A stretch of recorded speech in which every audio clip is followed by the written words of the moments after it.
Zenimini, huh? Oh man, I saw on your YouTube you had Tolly brain rot.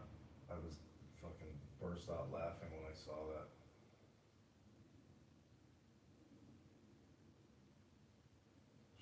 You know, it's not just her though, it's everybody. I mean, maybe not you because you don't speak, but like, if you come on here to speak, oh yeah. It's so funny.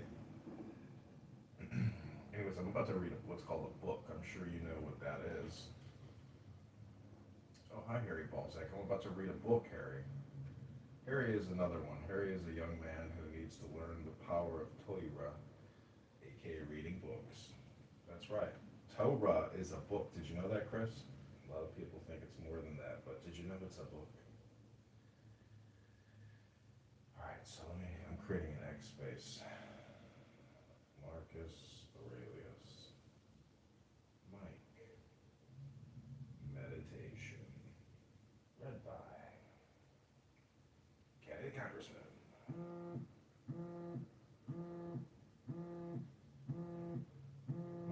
My Batman line is ringing.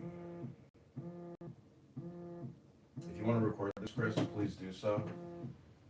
I would appreciate it if you put this on YouTube. John Kitover reads Marcus Aurelius Meditations. This is going to go for an hour. And then I got to get ready to hit the road. Gonna go on Illinois State. Uh, Harry, are you here, Harry? Do you know that you can read a book here on Clubhouse? You don't have to talk all the time, Harry. You don't have to get angry and scream at all these retards every day. You can read a book, Harry. That's an option for you.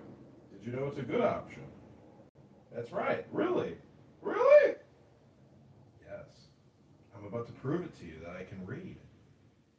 And I'm not retarded as everyone thinks I am, but I'm actually just playing a role, a bit, a part. But first I'm setting up my X spaces. Marcus Aurelius. Meditation. Read by John Kitover. Read by John. Harry, you might want to read the Tanya someday. You might want to read Zohar someday. You might want to read the Sefer Agadah. Don't waste your time, Harry. This app is a. Yesterday I had a breakthrough revelation. I realized that I was just in a psych ward, in a room in a hospital with a bunch of rejects who didn't know what to do with their dopamine, so they were here on this app. And I thought to myself, well, I don't want to live in a psych ward with these losers. I want to have a life. I want to be happy. I want to have a wife. I want to have money. I want to have a house. I want to have a job. I want to be a man. I don't want to live here on Cloud House with these losers.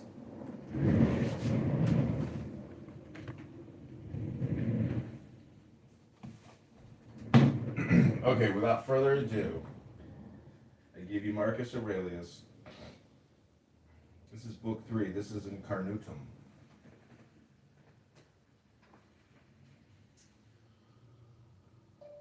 We ought to consider not only that our life is daily wasting away, and a smaller part of it is left, but another thing also must be taken into the account, that if a man should live longer, it is quite uncertain whether the understanding will still continue, sufficient for the comprehension of things, and retain the power of contemplation which strives to acquire the knowledge of the divine and the human.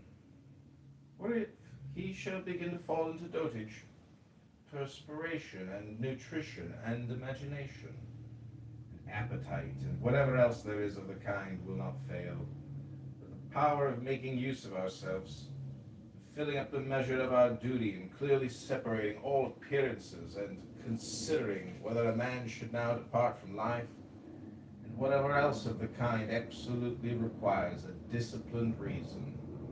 All this is already extinguished. We must make haste then, not only because we are daily nearer to death, but also because the conception of things and the understanding of them cease first.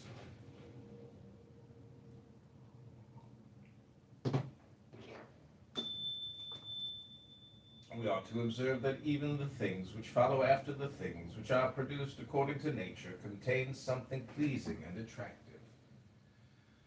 For instance, when bread is baked, some parts are split at the surface, and these parts, which thus open and have a certain fashion contrary to the purpose of the baker's art, are beautiful in a manner, and in a peculiar way excite a desire for eating. Again, figs, when they are quite ripe, gape open, and in the ripe olives the very circumstance of their being near to rottenness adds a peculiar beauty to the fruit. And the ears of corn bending down, and the lion's eyebrow, and the foam which flows from the mouth of wild boars, and many other things, though they are far from being beautiful if a man should examine them severely, still, because they are consequent upon the things which are formed by nature, help to adorn them, and they please the mind, so that if a man should have a feeling and deeper insight with respect to the things which are produced in the universe, there is hardly one of those which follow by way of consequence, which will seem to him to be in a manner disposed so as to give pleasure. So he will see even the real gaping jaws of wild beasts here in Clown House with no less pleasure than those which painters and sculptors show by imitation. And in an old woman and an old man he will be able to see a certain maturity and comeliness, and the attractive loveliness of a young person to be able to look on with chaste eyes. And many such things will present themselves, not pleasing to every man, but to him only who has become truly familiar with nature and her works.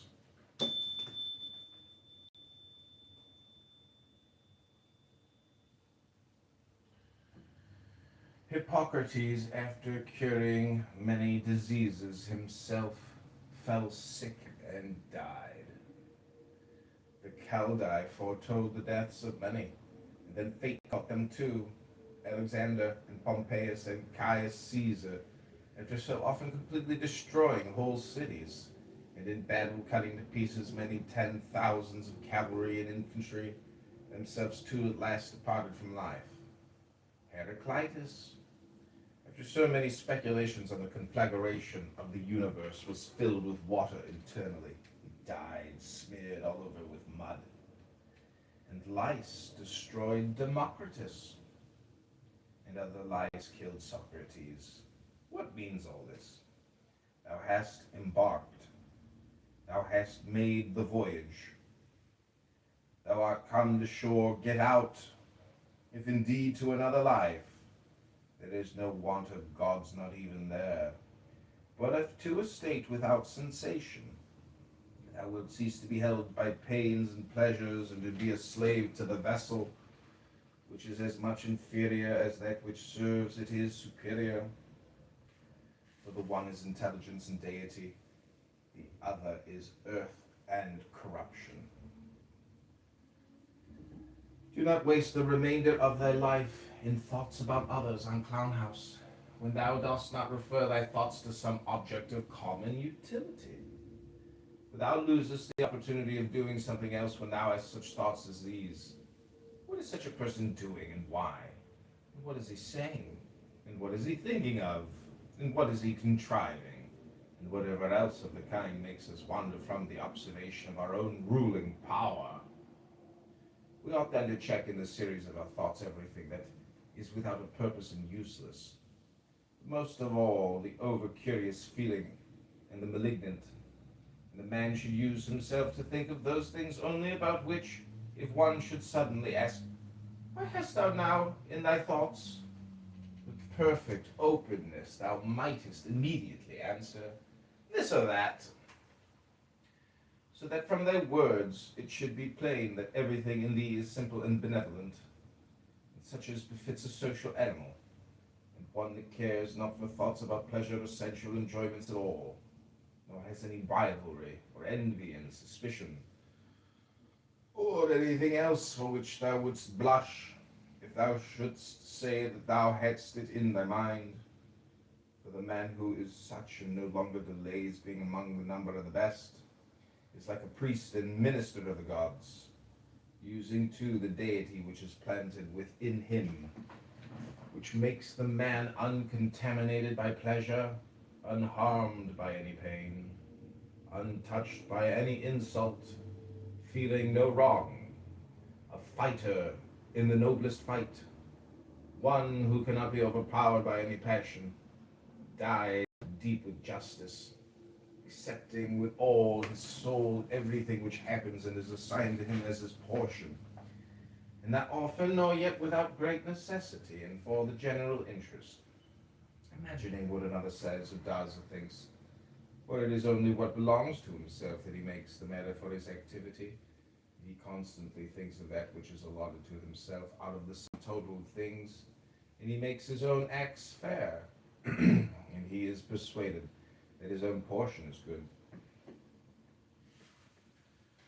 For the lot which is assigned to each man is carried along with him, carries him along with it. And he remembers also that every rational animal is his kinsman, and that to care for all men is according to man's nature, and the man should hold on to the opinion not of all, but of those only who confessedly live according to nature. But as to those who live not so, he always bears in mind what kind of men they are, both at home and from home, both by night and by day, and what they are, and with what men live an impure life. Accordingly, he does not value at all the praise which comes from such men, since they are not even satisfied with themselves.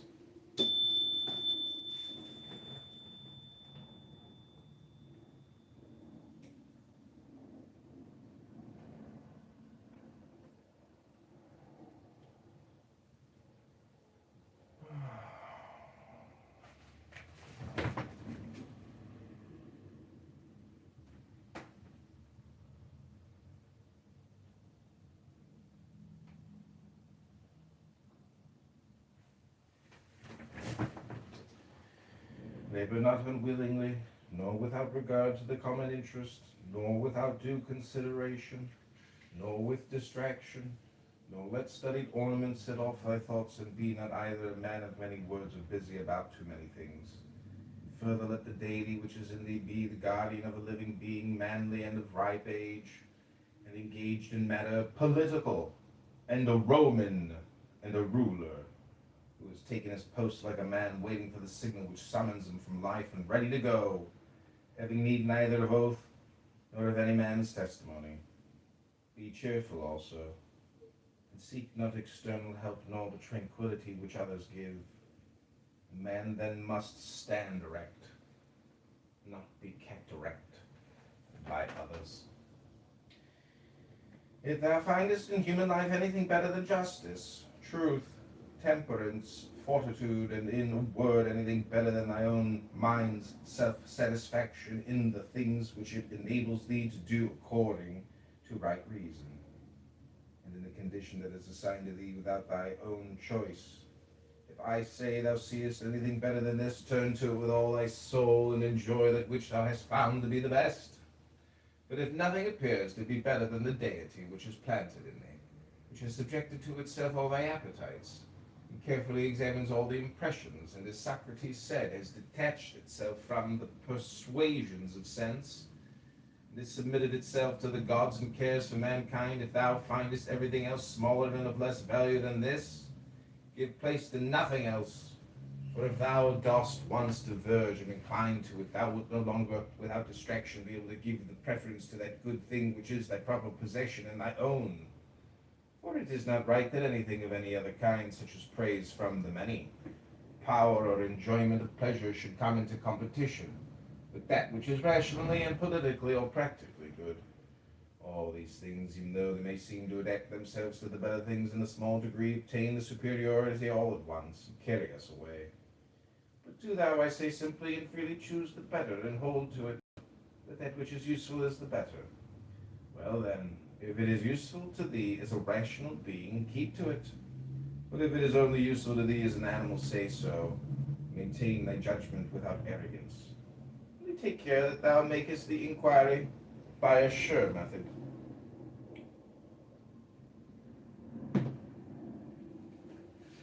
Never vow anything is profitable to thyself which shall compel thee to break thy promise, to lose thy self-respect, to hate any man, to suspect, to curse, to act the hypocrite, to desire anything which needs walls and curtains. For he who has preferred to everything intelligence and daemon, and the worship of its excellence, acts no tragic part, does not groan, will not need either solitude or much company. And what is chief of all, he will live without either pursuing or flying from death. But whether for a longer or a shorter time he shall have the soul enclosed in the body, he cares not at all, for even if he must depart immediately, he will go as readily as if he were going to do anything else which can be done with decency and order, taking care of this only all through life, that his thoughts turn not away from anything which belongs to an intelligent animal and a member of a civil community. In the mind of one who is chastened, purified, that would find no corrupt matter, nor impurity, nor any sore-skinned over. Nor is his life incomplete when fate overtakes him. As one may say of an actor who leaves the stage before ending and finishing the play. Besides, there is in him nothing servile, nor affected, nor too closely bound to other things, nor yet detached from other things, nothing worthy of blame, nothing which seeks a hiding place. Reverence, the faculty which produces opinion. On this faculty it entirely depends whether there shall exist in thy ruling part any opinion inconsistent with nature and the constitution of the rational animal. This faculty promises freedom from hasty judgment, and friendship towards men, and obedience to the gods. Throwing away then all things, hold to these only which are few, and besides bear in mind that every man lives only this present time, which is an indivisible point, and that all the rest of his life is either past or it is uncertain. Short then is the time which every man lives, small the nook of the earth where he lives, short too the longest posthumous fame, and even this only continued by a succession of poor human beings who will die very soon, and who know not even themselves, much less him who died long ago.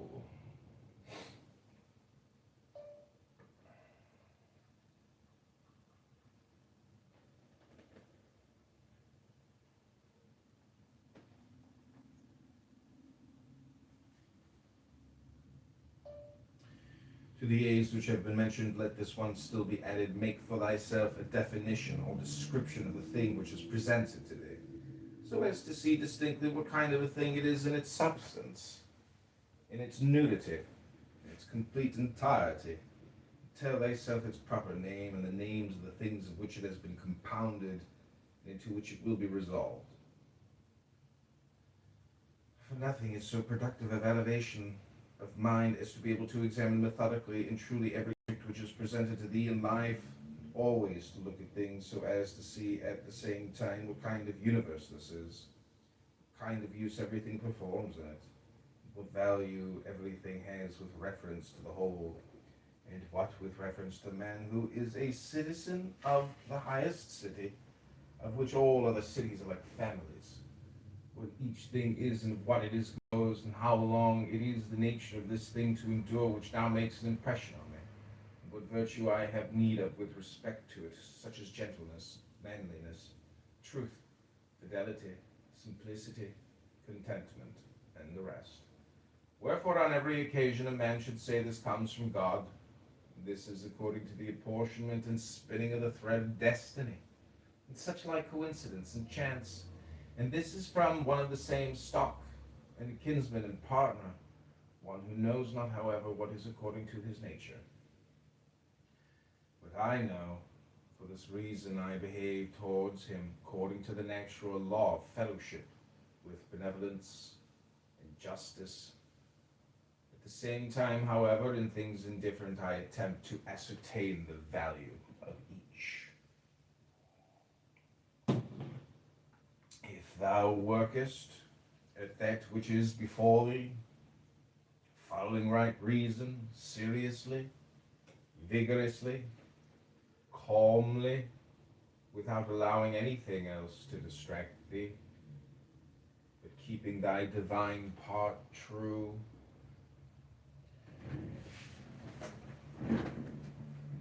As if thou shouldst be bound to give it back immediately. If thou holdest to this expecting nothing, satisfied with thy present activity according to nature, and with heroic truth in every word and sound which thou utterest, thou wilt live happy, and there is no man who is able to prevent this.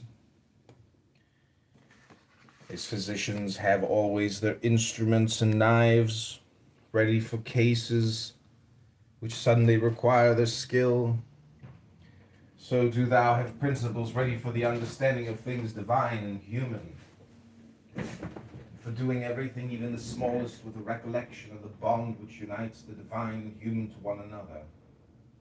For neither wilt thou do anything well which pertains to man without at the same time having a reference to things divine, nor the contrary. No longer wonder at hazard, for neither wilt thou read thy own memoirs, nor the acts of the ancient Romans and Hellenes, in the selections from books which thou wast reserving for thy old age. Hasten then to the end which thou hast before thee, throwing away all idle hopes. Come to thy own aid, thou carest it all for thyself, while it is in thy power.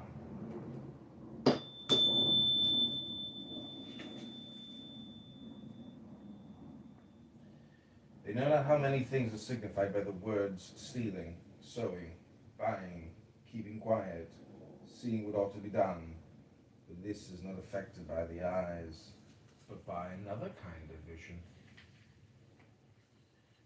Body, soul, intelligence. To the body belong sensations, to the soul appetites, to the intelligence principles. To receive the impressions of forms by means of appearances belongs even to animals. To be pulled by the strings of desire belongs both to wild beasts and to men who have made themselves into women, and to a Phalaris and a Nero. And to have the intelligence that guides to the things which appear suitable belongs also to those who do not believe in the gods, and who betray their country, do their impure deeds when they have shut the doors. Then everything else is common to all that I have mentioned. There remains that which is peculiar to the good man, to be pleased and content with what happens and with the thread which is spun for him, and not to defile the divinity which is planted in his breast, nor disturb it by a crowd of images, but to preserve it tranquil, following it obediently as a god, neither saying anything contrary to the truth, nor doing anything contrary to justice. And if all men refuse to believe that he lives a simple, modest, and contented life, he is neither angry with any of them, nor does he deviate from the way which leads to the end of life, to which a man ought to come pure, tranquil, ready to depart, without any compulsion, perfectly reconciled to his lot.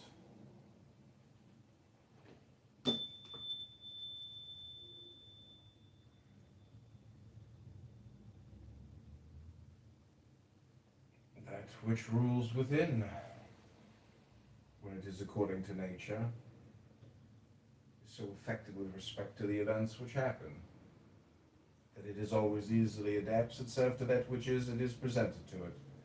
For it requires no definite material, but it moves towards its purpose. Under certain conditions, however, it makes a material for itself out of that which opposes it, as fire lays hold of what falls into it, by which a small light would have been extinguished, but when the fire is strong, it soon appropriates to itself the matter which is heaped on it, and consumes it, and rises higher by means of this very material. Let no act be done without a purpose, nor otherwise than according to the perfect principles of art. Men seek retreats for themselves, houses in the country, seashores and mountains, and thou too art wont to desire such things very much. But this is altogether a mark of the most common sort of men. For it is in thy power, whenever thou shalt choose to retire into thyself, Nowhere either with more quiet or more freedom from trouble does a man retire than into his own soul, particularly when he has within him such thoughts that by looking into them he is immediately in perfect tranquillity. And I affirm that tranquillity is nothing else than the good ordering of the mind. Constantly then give to thyself this retreat, and to renew thyself, and let thy principles be brief and fundamental, which as soon as thou shalt recur to them, will be sufficient to cleanse the soul completely, and to send thee back, free from all discontent with the things to which thou returnest. For with what art thou discontented? With the badness of men? Recall to thy mind this conclusion that rational animals exist for one another, and that to endure is a part of justice, and that men do wrong involuntarily, and consider how many already, after mutual enmity, suspicion, hatred, and fighting, have been stretched dead, reduced to ashes, and be quiet at last. But perhaps thou art dissatisfied with that which is assigned to thee out of the universe. Recall to thy recollection this alternative. Either there is providence or atoms, fortuitous occurrence, concurrence of things, or remember the arguments by which it has been proved that the world is a kind of political community, and be quiet at last. Perhaps corporeal things will still fasten upon thee. Consider then further that the mind mingles not with the breath, whether moving gently or violently, when it has once drawn itself apart and discovered its own power. Think also of all that thou hast heard and assented to about pain and pleasure, and be quiet at last. But perhaps the desire of the thing called fame will torment thee.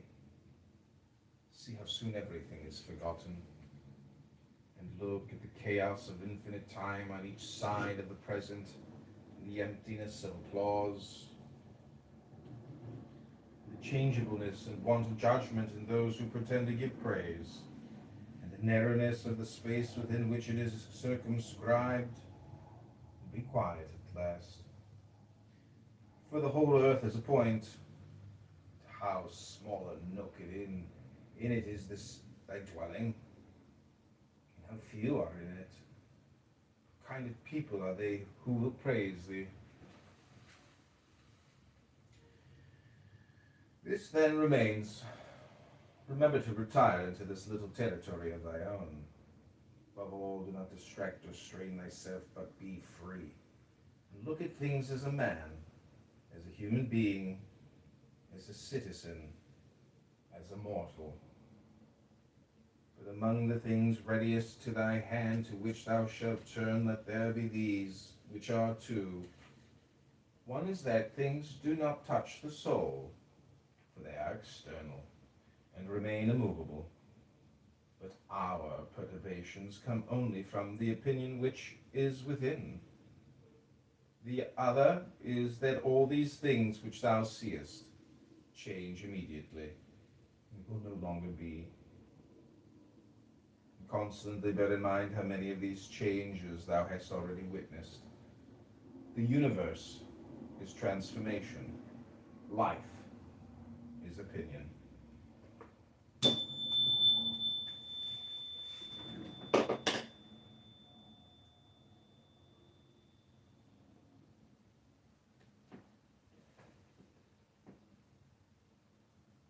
Okay, I'm going to take a reading break. That's 20-minute, it's about 20 minutes. I'm going to do a playback as I take this break. This is the first one that we just listened to. We ought to consider not only that our life is daily wasting away, and a smaller part of it is left, another thing also must be taken into the account, that if a man should live longer, it is quite uncertain whether the understanding will still continue sufficient for the comprehension of things, and retain the power of contemplation which strives to acquire the knowledge of the divine and the human. Or if he shall begin to fall into dotage, perspiration and nutrition and imagination, and appetite and whatever else there is of the kind will not fail, but the power of making use of ourselves, filling up the measure of our duty and clearly separating all appearances and considering whether a man should now depart from life, and whatever else of the kind absolutely requires a disciplined reason. All this is already extinguished. We must make haste then, not only because we are daily nearer to death, but also because the conception of things and the understanding of them cease first.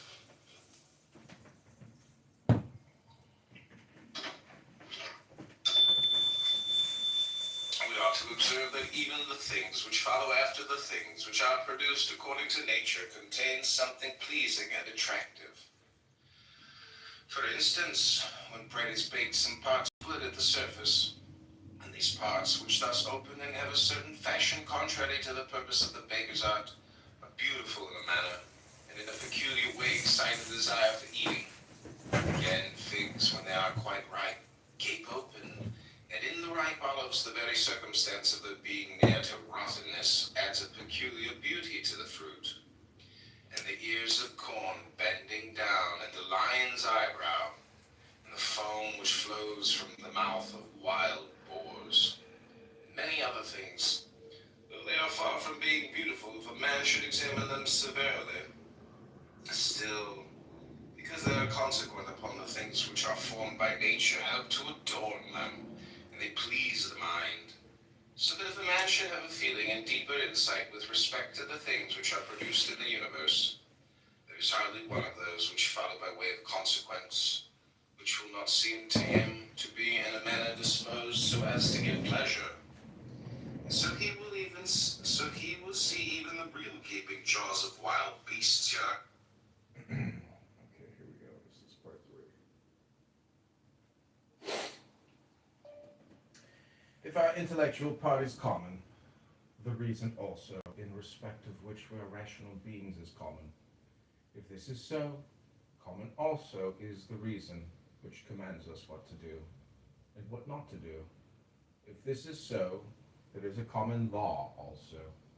If this is so, we are fellow citizens. If this is so, we are members of some political community. If this is so, the world is in a manner a state. For of what other common political community will anyone say that the whole human race are members? From thence, from this common political community, comes also our very intellectual faculty and reasoning faculty, and our capacity for law. Or whence do they come? For as my earthly part is a portion given to me from certain earth, and that which is watery from another element, and that which is hot and fiery from some peculiar source, for nothing comes out of that which is nothing, as nothing also returns to non-existence. And so also the intellectual part comes from some source. Death is such as generation is, a mystery of nature, a composition out of the same elements, and a decomposition into the same, and altogether not a thing of which any man should be ashamed. For it is not contrary to the nature of a reasonable animal, and not contrary to the reason of our constitution. It is natural that these things should be done by such persons. It is a matter of necessity, and if a man will not have it so, he will not allow the fig tree to have juice. But by all means bear this in mind, that within a very short time both thou and he will be dead, and soon not even your names will be left behind.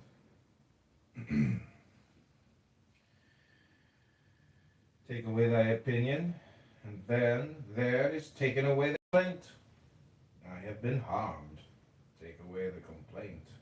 I have been harmed. And the harm is taken away. That which does not make a man worse than he was, also does not make his life worse, nor does it harm him either from without or from within. The nature of that which is universally useful has been compelled to do this. consider that everything which happens justly, and if thou observest carefully, thou wilt find it to be so.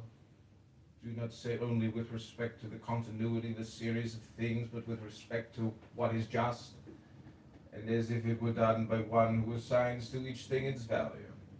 Observe then as thou hast begun, and whatever thou doest, do it in conjunction with this, being good, and in the sense of which a man is properly understood to be good. Keep to this in every action. Do not have such an opinion of things as he has who does thee wrong, such as he wishes thee to have, but look at them as they are in truth. Man should always have these two rules in readiness. The one, to do only whatever the reason of the ruling and legislating faculty may suggest for the use of men. The other, to change thy opinion, if there is any one at hand who sets thee right and moves thee from any opinion. But this change of opinion must proceed only from a certain persuasion, as of what is just or of common advantage and the like, not because it appears pleasant or brings reputation. Hast thou reason? I have. Why then dost not thou use it? For if this does its own work, what else dost thou wish?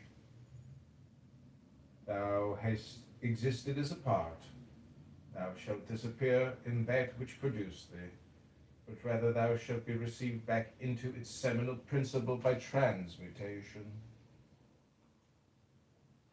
Many grains of frankincense on the same altar.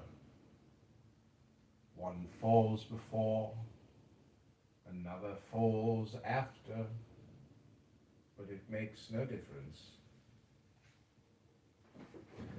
Within 10 days thou wilt seem a god to those to whom thou art now a beast and an ape. If thou wilt return to thy principles and the worship of reason,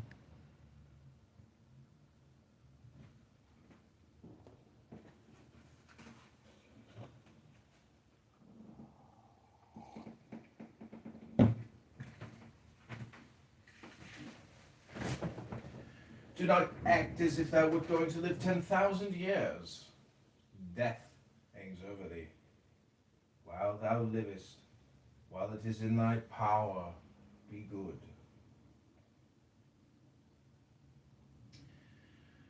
How much trouble he avoids who does not look to see what his neighbor says or does or thinks, but only to what he does himself, and it may be just and pure. For as Agathon says, look not round at the depraved morals of others, but run straight along the line without deviating from it. He who has a vehement desire for posthumous fame does not consider that every one of those who remember him will himself also die very soon. Then again also they who have succeeded, till the whole remembrance shall have been extinguished, as it is transmitted through men who foolishly admire, perish. But suppose that those who will remember are even immortal, that the remembrance will be immortal. What then is this to thee? And I say not what it is to the dead, but what is it to the living? Is praise except indeed so far as it has a certain utility. For thou now rejectest unseasonably the gift of nature, clinging to something else. Everything which is in any way beautiful is beautiful in itself, terminates in itself, but having praise as part of itself. Neither worse than nor better is a thing made by being praised. I affirm this also of the things which are called beautiful by the vulgar, for example, material things and works of art. That which is really beautiful has no need of anything, not more than law, not more than truth, not more than benevolence or modesty. Which of these things is beautiful because it is praised, or spoiled by being blamed? Is such a thing as an emerald made worse than it was, if it is not praised? Gold, ivory, purple, or lear a little knife, a flower, a shrub. If souls continue to exist, how does the air contain them from eternity? But how does the earth contain the bodies of those who have been buried from times so remote? For as here the mutation of these bodies after a certain continuance, whatever it may be in the dissolution, make room for other dead bodies, so the souls which are removed into the air after subsisting for some time are transmuted and diffused and assume fiery nature, but being received into the seminal intelligence of the universe, in this way make room for the fresh souls which come to dwell there. And this is the answer which a man might give on a hypothesis of souls continuing to exist. But we must not only think of the number of bodies which are thus buried, but also of the number of animals which are daily eaten by us and the other animals. For what a number is consumed, and thus in a manner buried in the bodies of those who feed on them.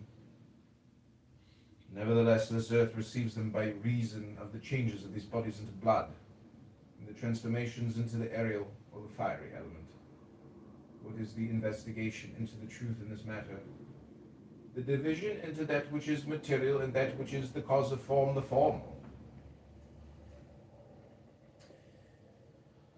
Do not be whirled about, but in every movement have respect to justice. On the occasion of every impression maintain the faculty of comprehension or understanding.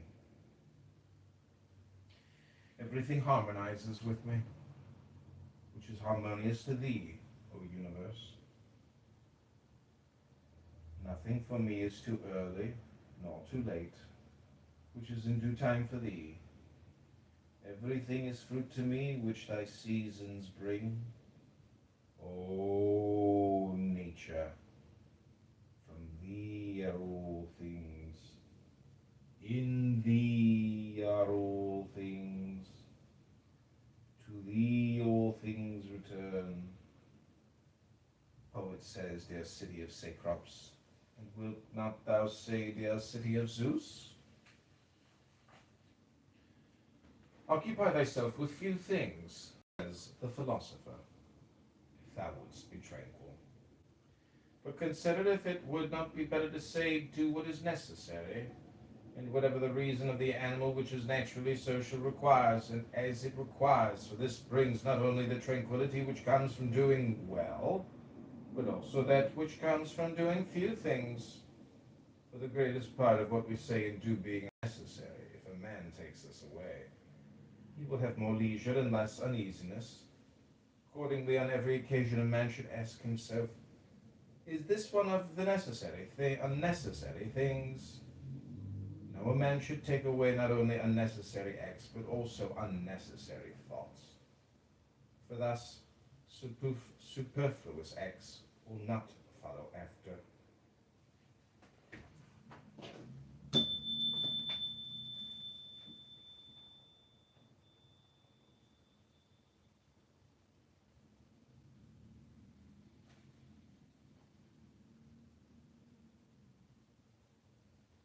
Try how the life of the good man suits thee, the life of him who is satisfied with his portion out of the whole, satisfied with his own just acts and benevolent disposition. Hast thou seen those things? Look also at these. Do not disturb thyself. Make thyself all simplicity. Does anyone do wrong? It is to himself that he does the wrong. Has anything happened to thee? Well, out of the universe from the beginning, everything which happens has been apportioned and spun out to thee. In a word, thy life is short. Thou must turn to profit the present by the aid of reason and justice. Be sober in thy relaxation. Either it is a well-arranged universe or a chaos huddled together, but still a universe. Can a certain order subsist in thee, and disorder in the all? And this too, when all things are so separated and diffused, sympathetic. A black character, a womanish character, A stubborn character, bestial, childish, animal, stupid, counterfeit, scurrilous, fraudulent, tyrannical. If he is a stranger to the universe who does not know what is in it, no less is he a stranger who does not know what is going on in it. He is a runaway, who flies from social reason. He is blind who shuts the eyes of the understanding. He is poor, who has need of another, and has not from himself all things which are useful for life. He is an abscess on the universe who withdraws and separates himself from the reason of a common nature, through being displeased with the things which happen. For the same nature produces this and has produced thee too. He is a piece rent asunder from the state, who tears his own soul from that of reasonable animals, which is one. The one is a philosopher without a tunic, and the other without a book. Here is another half naked. Bread I have not, he says, and I abide by reason. They do not get the means of living out of my learning, and I abide by my reason. Love the art, poor as it may be, which thou hast learned. Be content with it, and pass through the rest of life like one who is entrusted to the gods with his whole soul, all that he has, making thyself neither the tyrant nor the slave of any man. Consider, for example, the times of Vespasian. Thou wilt see all these things: people marrying, bringing up children, sick, dying, warring, feasting, trafficking, cultivating the ground, flattering, obstinately, arrogant, suspecting, plotting, wishing for some to die,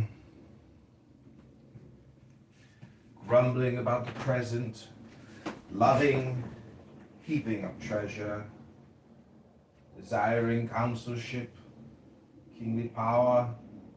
Well then, the life of these people no longer exists at all. Again, removed to the times of Trajan. Again, all is the same. The life, too, is gone. In like manner, view also the other epochs of time and of whole nations, and see how many after great efforts soon fell and resolved into the elements. But chiefly thou shouldst think of those whom thou hast thyself known distracting themselves about idle things, neglecting to do what was in accordance with their proper constitution, and to hold firmly to this, and to be content with it. And herein it is necessary to remember that the attention given to everything has its proper value and proportion. For thus thou wilt not be dissatisfied, if thou appliest thyself to smaller matters no further than is fit.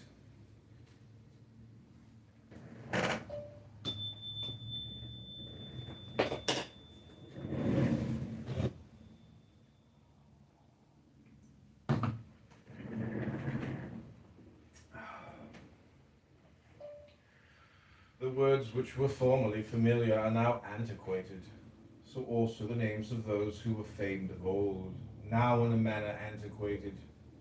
Camillus, Caeso, Volesus, Leonatus, and a little after also Scipio, Cato, then Augustus, then also Hadrian and Antoninus. For all things soon pass away and become a mere tale. Complete oblivion soon buries them. They say this of those who have shown in a wondrous way. For the rest, as soon as they have breathed out their last breath, they are gone, and no man speaks of them.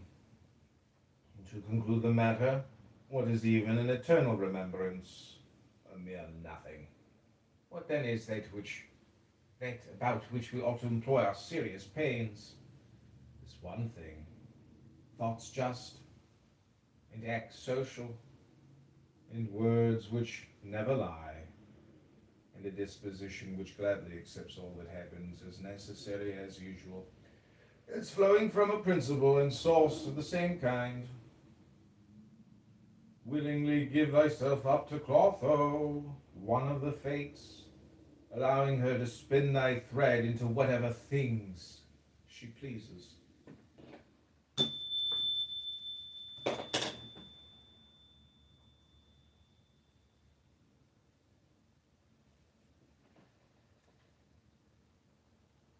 Okay, there's 8 minutes left. Here we go. Everything is only for a day, that which remembers, and that which is remembered. Observe constantly that all things take place by change. Accustom thyself to consider that the nature of the universe loves nothing so much as to change the things which are and to make new things like them. For everything that exists is in a manner the seed of that which will be. But thou art thinking only of seeds which are cast into the earth or into a womb. But this is a very vulgar notion. Thou wilt soon die, and thou art not yet simple, not free from perturbations, nor without suspicion of being hurt by external things, nor kindly disposed towards all, nor dost thou yet place wisdom only in acting justly. Examine men's ruling principles, even those of the wise, what kind of things they avoid, what kind of things they pursue. What is evil to thee does not subsist in the ruling principle of another, nor yet in any turning and mutation of thy corporeal covering. Where is it then? It is in that part of thee in which subsists the power of forming opinions about evils. Let this power then that forms such opinions, and all is well. And in that which is dearest to it, the poor body is burnt, filled with matter, rottenness. Nevertheless, let the part which forms opinions about these things be quiet. That is, that it judge that nothing is either bad or good which can happen equally to the bad man and the good. For that which happens equally to him who lives contrary to nature and to him who lives according to nature is neither according to nature nor contrary to nature. Constantly regard the universe as one living being, having one substance and one soul, and observe how all things have reference to one perception, the perception of this one living being, and how all things act with one movement, and how all things are the cooperating causes of all things which exist. Observe too the continuous spinning of the thread, and the contexture of the web. Thou art a little soul bearing about a corpse, as Epictetus used to say. It is no evil for things to undergo change, and no good for things to subsist in consequence of change. Time is like a river, made up of the events which happen, in the violent stream. For as soon as things has been seen, it is carried away, and another comes in its place, and this will be carried away too.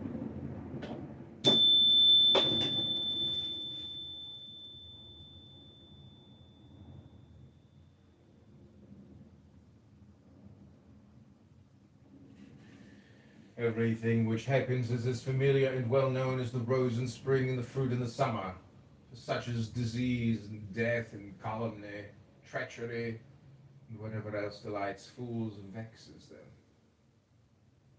In the series of things,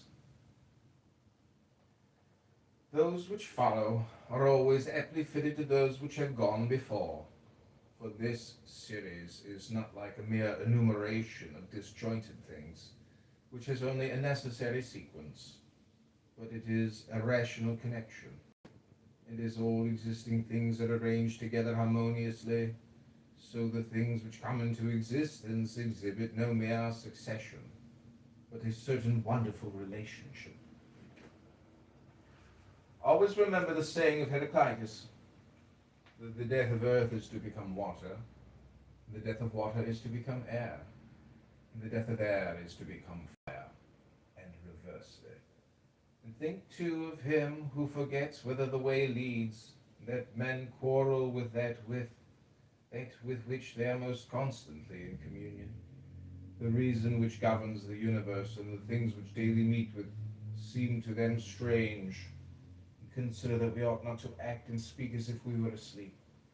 For even in sleep we seem to act and sleep and speak, and that we ought not, like children who learn from their parents, simply to act and speak as we have been taught. If any god told thee that thou shalt die tomorrow, certainly on the day after tomorrow, thou wouldst not care much whether it was on the third day or on the morrow, unless thou wast in the highest degree mean-spirited. For how small is the difference? So think it no great thing to die after as many years as thou canst name rather than tomorrow.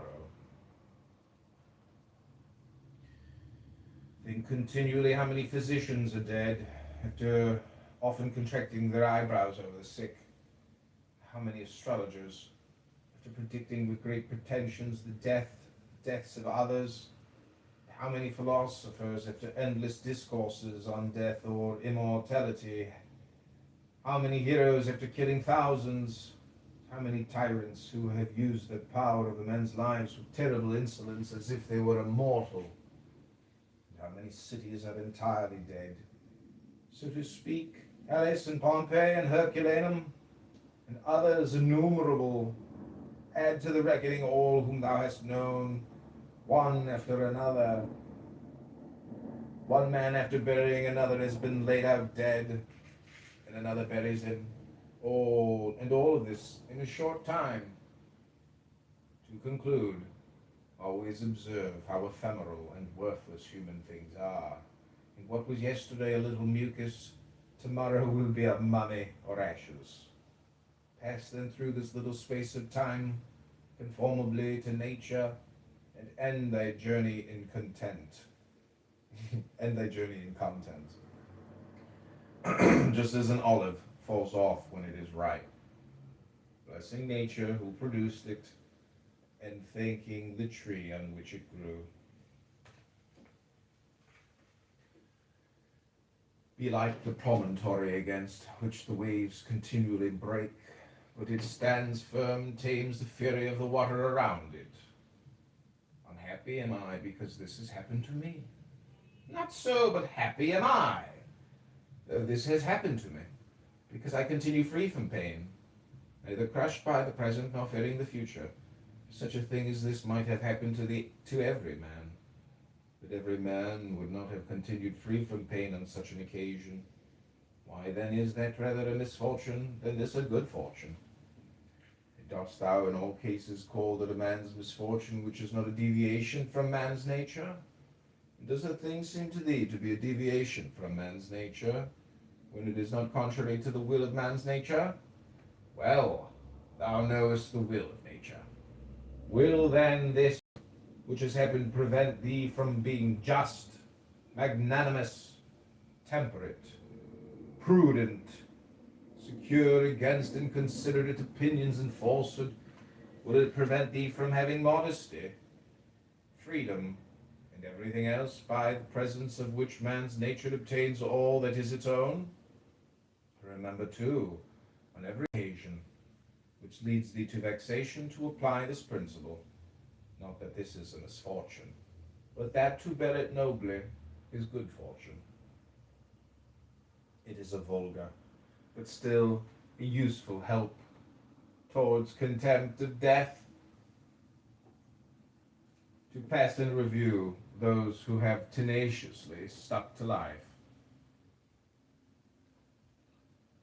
What more then have they gained than those who have died early? Certainly they lie in their tombs somewhere at last.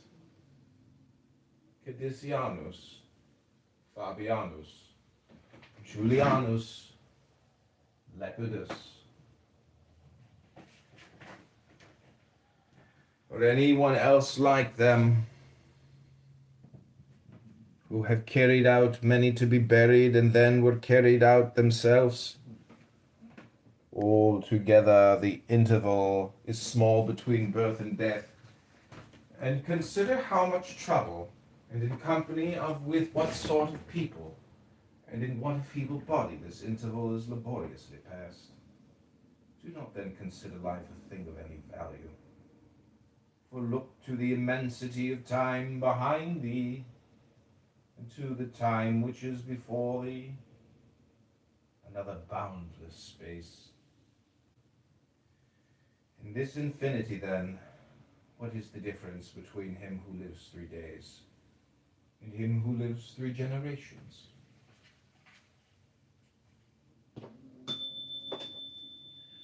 Always run to the short way. The short way is the natural. Accordingly say, and do everything in conformity with the soundest reason. Such a purpose frees a man from trouble and warfare, and all artifice and ostentatious display.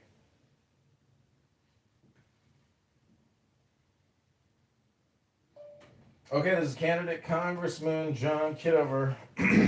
This has been a reading of Marcus Aurelius. I hope you've enjoyed this live stream book reading. Hit the subscribe button, hit the like button, leave a comment if you've watched this YouTube live, or go to johnforcongress.com and send 10 not 11, 10 not $9 right now to the campaign for the 16th district to defeat Darren LaHood, the rhinologist, vaccinologist, and super debt creator from Peoria. A Catholic on a mission to destroy the nation. Hope you've enjoyed.